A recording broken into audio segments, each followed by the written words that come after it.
Hey co-parent, it's Lisa.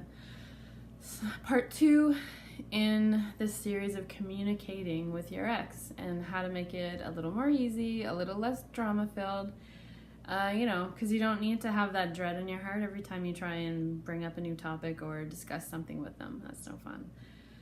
So this one is pretty simple, but yeah, it might take some inner work on your part. Your kids love your ex. However you feel about him or her, it does not have anything to do with how your kids feel about your ex, their mom or dad. Everybody in the world, kind of starts off at least loving their parents wholeheartedly.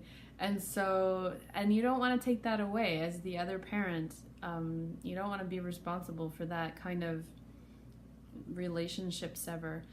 So when you are communicating with your ex, you want to keep that in mind, I guess, that your kids love this person. So even if you find them annoying, even if you don't trust them because of something they did and that's how your relationship ended, even if you don't think that they, feed your kids the perfect things, not as well as you could, they don't put them to bed the same way, that stuff is all surface, and it's not as important as the fact that they actually have a relationship. They spend time together. And so when you are trying to co-parent, put it in your kids' shoes. You want to be able to give them some, you want to get along well for your kids, basically. So when you are communicating, try and keep that in mind. And I guarantee you it will, some of the cutting remarks, some of the extra jabs, they'll recede because you don't actually want to hurt that person the way you thought you did if you realize that it's going to actually turn around and impact your kids in a negative way. So yeah, like I said before, everything, before you write something or before you send it, reread it and just ask yourself, this is somebody that I'm corresponding with who my kids think really highly of. So is this really how I want to say it? Or, can I say it a little more, not political, but say it a little more with less emotion or less hidden, baggage.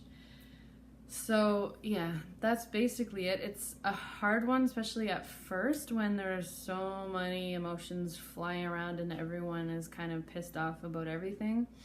But you have to take yourself and just, give your head a shake and say, okay, the marriage maybe didn't work out, but I'm going to make co-parenting work like a freaking boss. So, and then you learn to control your emotions. You don't always need to be, wearing them on your sleeve. You can pick and choose when you want to have them come out. All right, and so when you are communicating with your ex, simple, just, your kids love this person. Treat them with some basic respect and communicate like they're your kids. You love your kids more than anything. And so you want them to have some serenity as far as how their parents communicate. All right, take care. If you do want to check out any of my other blog posts, check out my website, and my information is below on how you can connect with me. Thank you. Have a good day.